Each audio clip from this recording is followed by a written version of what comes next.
Welcome back my YouTube friends, it's Margaret here from Orchids and Garden in England, and this is the species Phalaenopsis Finley Eye, and it's an unusual one in that it snakes, and it's on this piece of wood. It's been on this piece of wood quite a while, and I call it my left foot for obvious reasons. So last night I decided to see if I could just extend this, because you'll see here, if it'll focus in, there, the growing tip, I just reached that direction. Now, can you see it? There. Just let me just turn this full spectrum light off.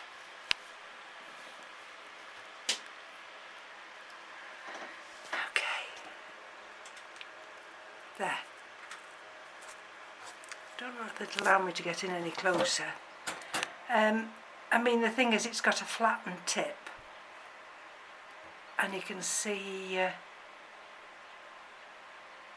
where maybe I've touched it with my thumb or finger trying to do this, and so it's got a little bit damaged, and I thought to myself, oh blimey O'Reilly, now this is going to abort. Can you see how it's all silver, and then usually it'll come with a growing tip. And I pondered last night, because I thought, well, how am I going to do this? Because I still want to be able to hang it. And I came up with this solution, rightly or wrongly. I don't know whether it'll work. But the point is, if that growing tip survives, it's got probably a couple more inches, and then after that I don't know what I'm going to do. But anyway, so that was last night, and I thought to myself, well, I don't really know whether I should have done that last night. And then I thought to myself, well, this piece of cork bark here, I've covered some of the root. Could I have taken that higher? No, because you see, I need to hang it. Anyway, that was last night's effort, and I also decided, I don't know whether this will be too wet to lift up, this is Cattleya purpurata, and I decided, this was in one of those clear round baskets, but you know, with any Laelia, they have these enormous, humongous leaves which want to just go everywhere. So, and you see now, it's a good time, and if I'm careful,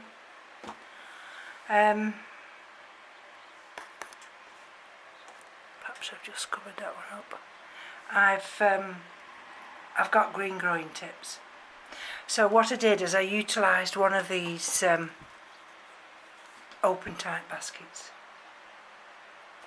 and I've put coconut husk in, and I've used the last of the scrunchies just to allow, well, it allows air in, but it stops all this coconut husk falling. We've got another root there in active growth, and that's secured in there. Can you see that's secured in? So that was my off-camera efforts last night, and I think we've got it behind that little piece of scrunchie. You probably won't see it just tucked in there. We've got another green growing too. Now this will hang up shortly, but at the moment, look at that size of it. But at the moment it's I need it to just dry out a little bit more. So I thought, well, I'll bring you back today just to go over some of the terrariums. Now I'm going to be up and down. Well, I just need to get up to just get this one first. So hold on.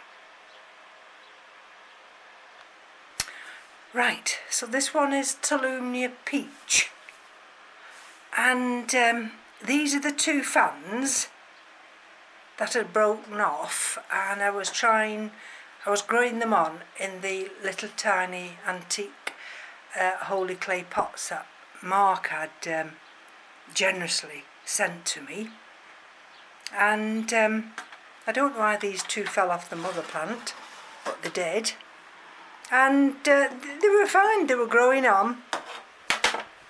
Let me just see if I can get you in there. Can you see? Now hold on, because I can't.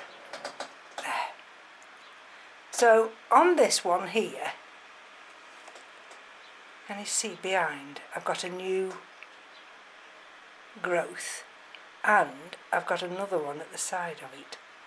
I've got a leaf that might be dying back here, and I've got some live moss. Now I'll introduce a little bit of water just to keep that moss happy. There's the other one. Can you see that new growth developing just there? And let's change hands.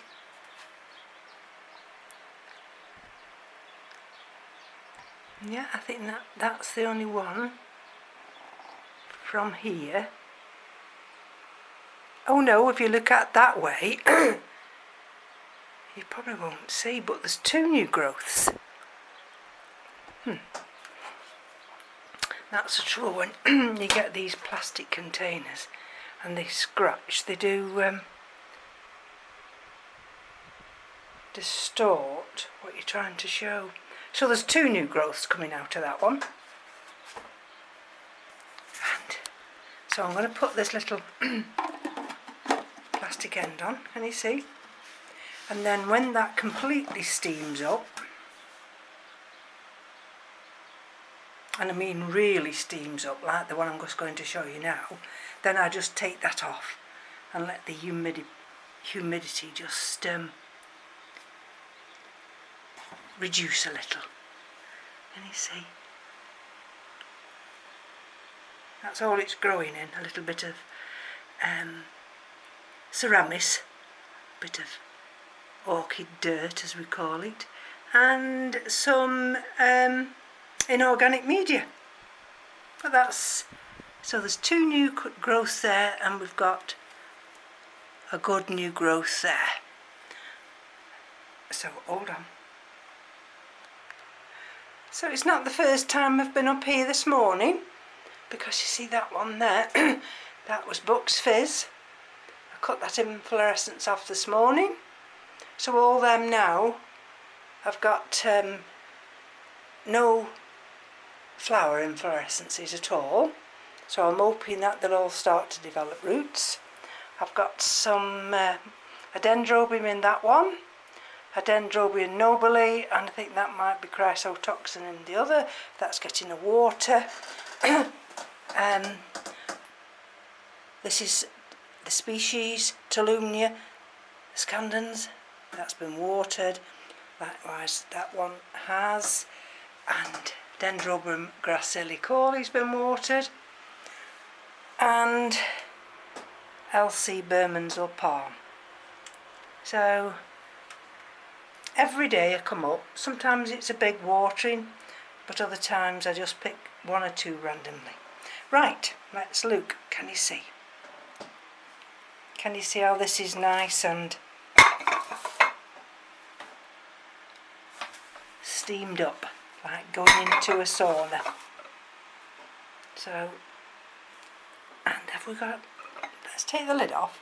Can you see the lid? Let's take the lid off now. And have we got, oh yes, we've still got some liquid in there. Yes, Tulumia Peach. Okay. Tulumia Peach. Let's have a look. So, I've not watered these since I've put them in here. I've not watered the actual media they're in, because I do believe there's enough humidity in here to keep it hydrated.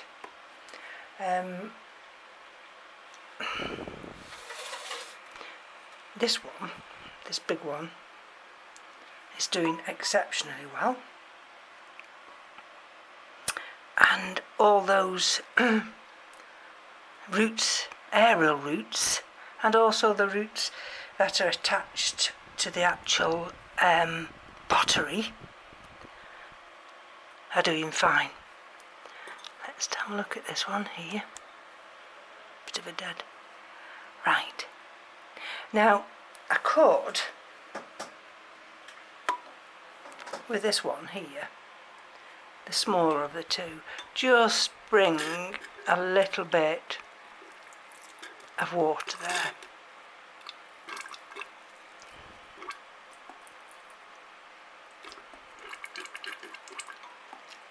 There.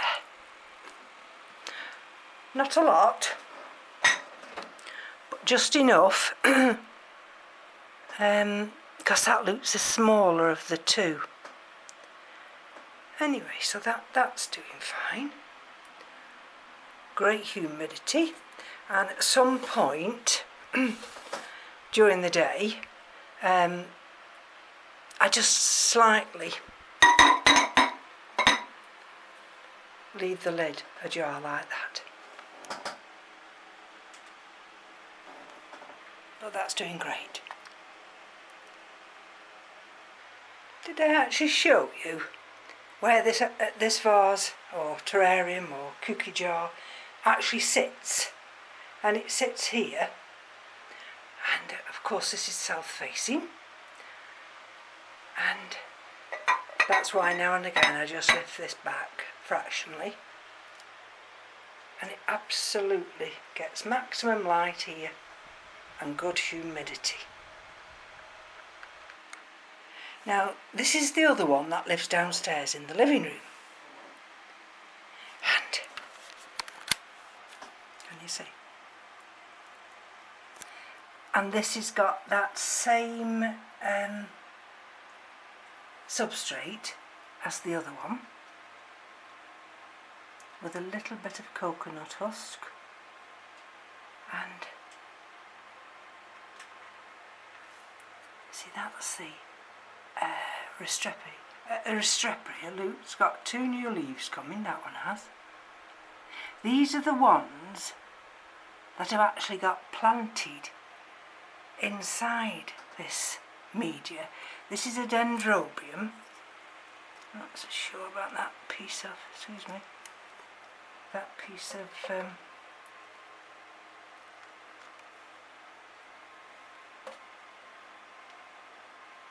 coconut husk. I think it's alright. Okay, you know what I'm like, I get paranoid.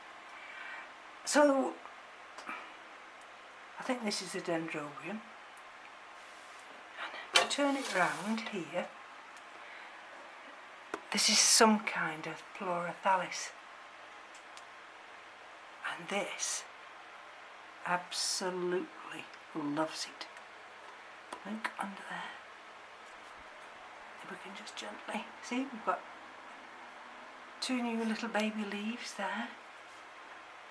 And what's it doing down there? No, it's doing well. And of course, with this being downstairs, and it's not actually in direct sunlight, it stays cool. See, can you see the green roots there? It stays cool, and moist. And look at the moss. The moss has gone absolutely berserk. You can see it all growing. And can you see the substrate?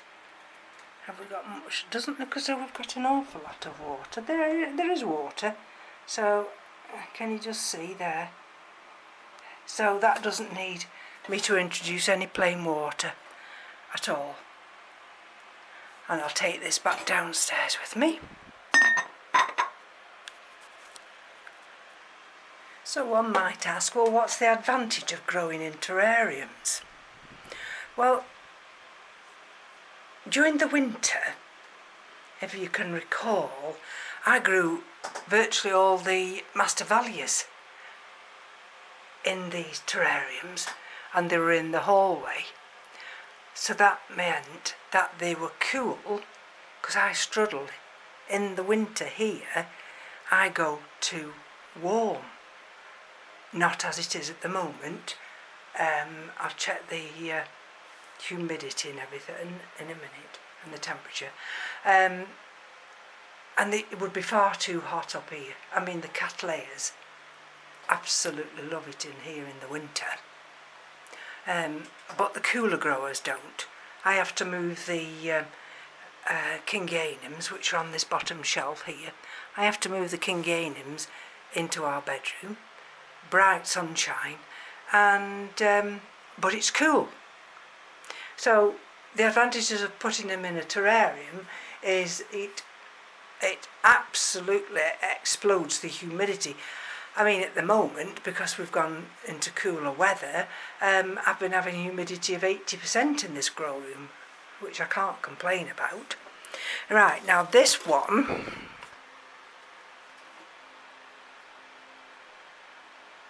Psychopsis Mariposa. This is one I've struggled with. We've got a new growth there, which is precious, absolutely precious, because I've had about 5 of these original bulbs. I've had them rot on me. You see, they don't like, I shouldn't have these bulbs covered at all, because it can cause rot. Alright, and this is this is the last of the original leaves. Can you see how nice and speckled? And this has got some speckling on the back, but this, I mean, this is still in rescue. And this likes high humidity, doesn't like to be messed about. And I don't know why I've got that little bit of moss at the top. Let's see if I can tuck it down there. And they say these like to be moist. Well, I'm trying to save this plant. And what I can't afford to do is allow this to stay wet. So it's in this terrarium here. I've got this little upside down pot, and that gives the humidity.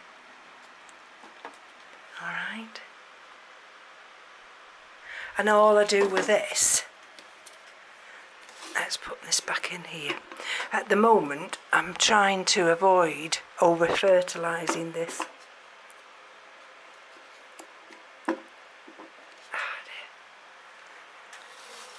So what I do, let's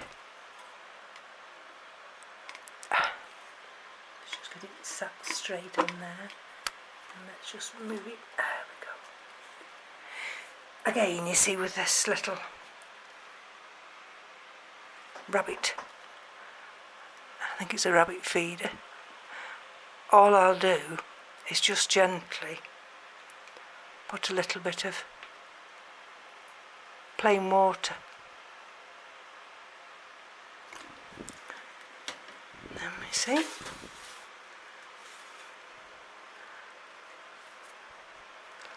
Let Let's just move that bit of, and I don't go anywhere near that new growth. Not even to splash it. You don't splash it. There we go. And what this will do, it'll just keep that sphagnum moss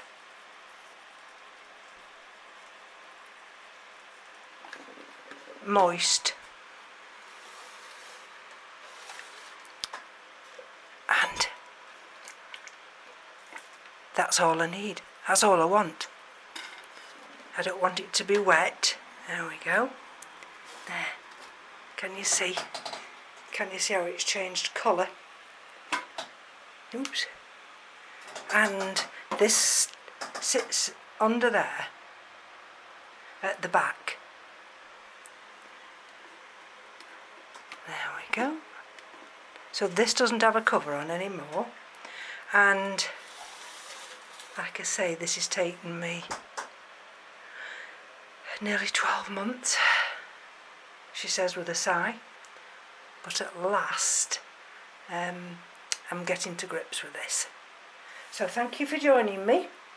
It's going to be a bit of a lazy day today. We're expecting some more garden plants to arrive, and no doubt I shall be out in the garage potting things up. We're still waiting for the Phalaenopsis Elizabeth March to open up its blooms, and we're still waiting for Cattleya Jarrett Green Star. And the trough is there, and what I'll do now, excuse me, that's the seat. What I'll do now is I'll check the TDS of that water, and then I'll start and water the Vandas. So have a great weekend. It's Friday already. If I manage to come back with anything like a bloom, that will be great, but otherwise I'll love you and leave you until next time. Bye bye now.